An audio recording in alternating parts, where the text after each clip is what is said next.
நான் சொல்றேன், இது ஆண்ட பரம்பரை என்பதனை நீங்கள் மனதிலே வைத்துக் கொள்ள வேண்டும் என்பதில் இருக்க வரலாறு, பல வரலாறு மறைக்கப்பட்டிருக்கிறது.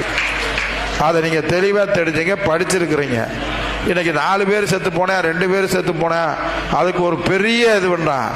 ஆனா சுதந்திரத்திற்காக இந்த சமுதாயம் 5000 10,000 பேர் செத்திருக்காங்கன்றத நீங்க வரலாறு புரட்டி பார்க்க வேண்டும். அது வருகிற போது அந்த வரலாறுகளை எல்லாம் இந்த நாட்டுக்கு வெளிப்படுத்த வேண்டும் என்பதற்காக உங்களிடத்தில் நான் தெளிவுபடுத்துகிறேன். ஏன்னு சொன்னீங்கன்னா, இன்னைக்கு ஒரு வரலாறு இருக்கு.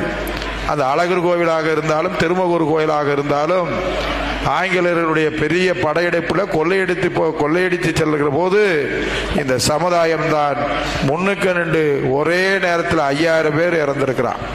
இந்த வரலாறு இன்னைக்கு மறைக்கப்பட்டிருக்கிறது. அது போலதான் உசிலம்பட்டிக்கு பக்கத்தில் ஒரு 16 பேர் சுட்டுக் கொல்லப்பட்டிருக்கிறார்கள் என்று சொன்னாலும் கூட இதுக்கெல்லாம் படிப்பு அறிவு, விவசாயத்திலே, தொழில்துறையில நம்ம அவர்கள் முன்னுக்கு இருந்தாலும் கூட படிப்பறிவிலே அன்றைக்கு பின்தங்கி இருந்த காரணத்தினால் நம்முடைய வரலாறுகளை கொண்டு வராத சூழ்நிலை இருக்கிறது.